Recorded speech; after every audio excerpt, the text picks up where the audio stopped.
Markarth is a city of contrasts.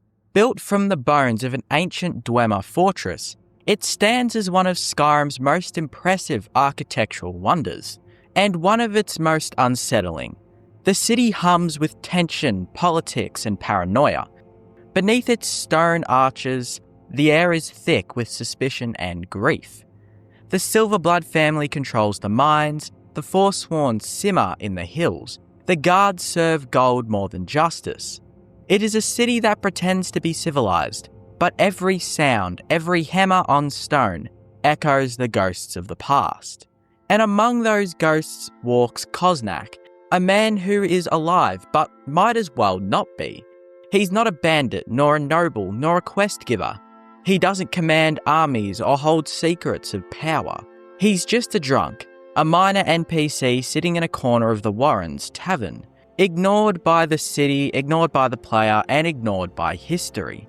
But if you stop and look closely, if you listen to his words and his life, you find a man who embodies something rare in Skyrim. Not heroism, not villainy, but pure and quiet tragedy. This is the story of Koznak, the most abandoned and tragic NPC in all of Skyrim. You'll find him in the Silverblood Inn, slumped over a table muttering to himself between swigs of mead. The innkeeper tolerates him, though it's clear that Koznak is little more than a burden. Patrons ignore him, the guards walk past him. When you speak to him, he greets you with slurred defiance. You think you can take me? Go on, I dare you. He doesn't ask for money, doesn't beg for help, doesn't even seem to care whether you like him or not. Instead, he challenges you to a brawl, a pointless fight born of pride and hopelessness. And when you win, something strange happens. He offers to follow you. Not for gold, not for loyalty, not for purpose. He simply says he's tired of being alone. Koznak becomes one of the few followers in Skyrim who asks for nothing.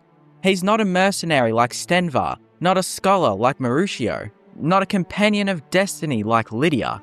He's just a man with nothing left to lose, offering himself to the first person who looks him in the eyes. That's what makes him different. He doesn't want to fight, he just doesn't want to be forgotten. To understand Koznak, you have to understand Markarth. Markarth is not a city built for compassion. It's a place where people vanish into the mines, where orphans wander the streets, where nobles and criminals dine under the same roof. The Silverblood family controls everything, from the guards to the gold. If you're not useful to them, you're basically just invisible. Koznak represents what happens to those invisible people. He's not noble, not powerful, not politically aligned. He doesn't own land or trade in silver.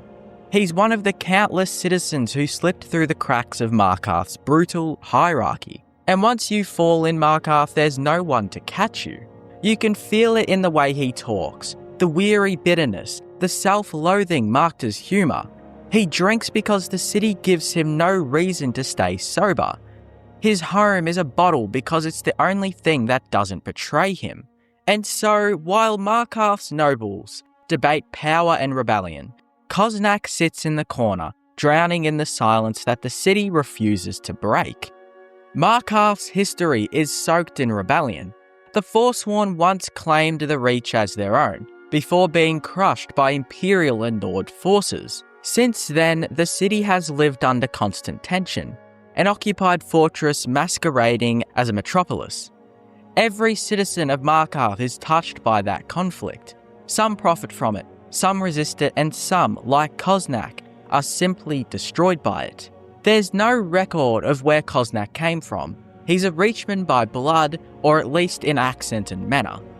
That detail matters. The Reachmen are the ones who lost the war, their culture suppressed, their people imprisoned or executed. It's not hard to imagine that Koznak's ancestors fought for the Forsworn. Maybe his parents were rebels turned refugees, forced to live as servants in a city that doesn't care about them at all. Maybe he once believed in something, before the world taught him that belief doesn't buy you food. Now all that's left is the bottle and the bitterness. Markarth forgot the Reachmen, Skyrim forgot the Forsworn, and Koznak, caught between both worlds, forgot himself. Koznak's status as a follower is one of the strangest in Skyrim. Unlike the heroic companions of Whiterun, or the mercenaries for hire across the holds, Koznak has no real reason to follow you. He has no story quest, no skill specialty, no elaborate backstory hidden in dialogue. He's simply there, waiting for someone to care enough to ask. That's what makes him such a haunting character. Skyrim is full of grand narratives and chosen ones, but Koznak represents everything those stories ignore. The ordinary man broken by a world that doesn't have room for him. When you take him along, he doesn't make speeches, he doesn't celebrate victory, he doesn't even react to dragons with wonder. He fights because you told him to. He kills because it's something to do. And when he falls in battle, if he dies, Skyrim doesn't mark it. No one mourns him, no one speaks his name, the city that forgot him simply continues to breathe. And that silence is what makes his story so tragic.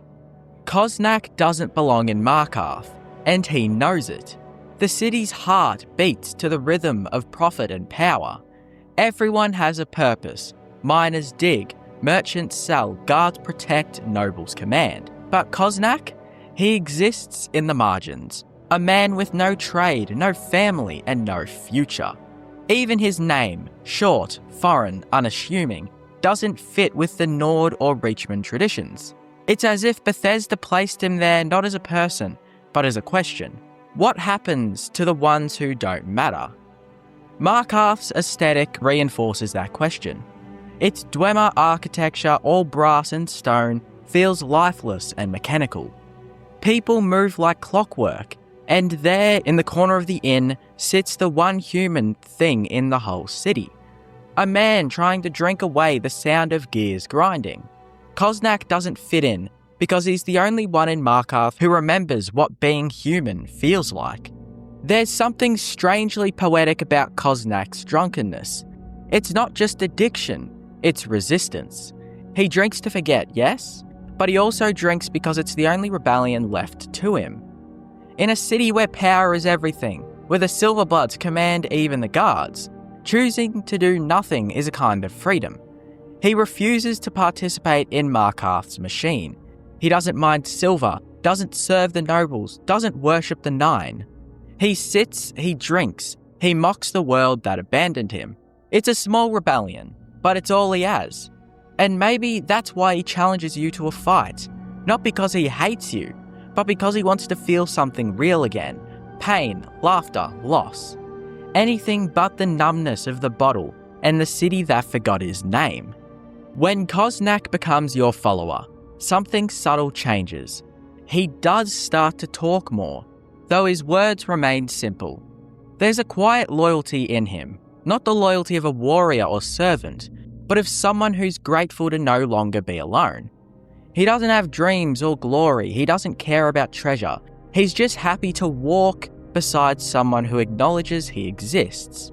In that sense, Koznak is one of the few NPCs in Skyrim who feels truly human. He's flawed, weary, resigned, and yet capable of kindness. There's no grandeur to him, just the fragile hope that maybe this time things will be different. And if you dismiss him, he simply says, "Alright then, I'll be here." He goes back to his seat in the Silverblood Inn, back to the bottle, back to the silence. The world moves on and Koznak returns to the only life he knows, waiting for someone else to remember him.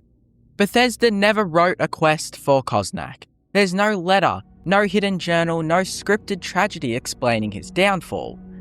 But that silence is its own kind of storytelling. His life doesn't need exposition because his existence is the story. He's what happens when war, poverty, and indifference strip a man of identity. He's the spoken consequence of a world obsessed with heroes and villains, where ordinary people drown in the spaces between. In a way, Koznak represents the player's wake, the debris left behind as the Dragonborn moves from city to city, changing destinies but never staying long enough to see who gets crushed beneath them. He is Skyrim's conscience, hidden in plain sight, sitting at a tavern table with an empty mug. But why call Koznak the most abandoned and tragic NPC in all of Skyrim? Because unlike beggars, orphans, or hermits, he doesn't even have the comfort of purpose. Beggars seek coin, orphans seek homes, hermits seek solitude, Koznak seeks nothing, because he's already lost everything. He isn't angry anymore, he isn't even sad, he's empty. That emptiness is what makes him so haunting. Skyrim is full of suffering, but most of its characters still cling to meaning. Koznak doesn't. He's a man who has truly given up, and yet still wakes up every morning because that's what living people are supposed to do. He exists in the purest form of abandonment, not physical isolation, but emotional erasure. The city forgot him, the game forgot him, and unless you decide to stop and talk to him, so do you. It's worth imagining what Koznak's life might have looked like before the bottle. Maybe he was a miner who lost his job to a silver blood decree. Maybe he was a soldier who came home from war and found no place waiting for him. Maybe he once loved someone in the city, a love that ended the way all things in Markarth do, quietly, cruelly, without closure. Whatever the truth, the man you meet is not who he once was. He's a remnant, a broken fragment of a story that Skyrim never tells. And maybe that's what makes him so powerful, because in a game filled with legends, it's the small, forgotten lives that feel the most real. Koznak isn't a hero, he isn't a villain. He's just a man sitting in a tavern, waiting for someone to notice he's still there. When you leave Markarth and its stone walls fade behind you, you might forget Koznak, most do.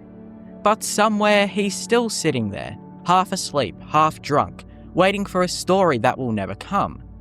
In a world of dragons, prophecies, and gods, he is the reminder that not every tragedy ends in fire or glory. Some end quietly, with a man, a bottle, and the slow fading echo of laughter in a city that no longer cares. Koznak is the most abandoned and tragic NPC in all of Skyrim, not because he died, but because he never truly lived again.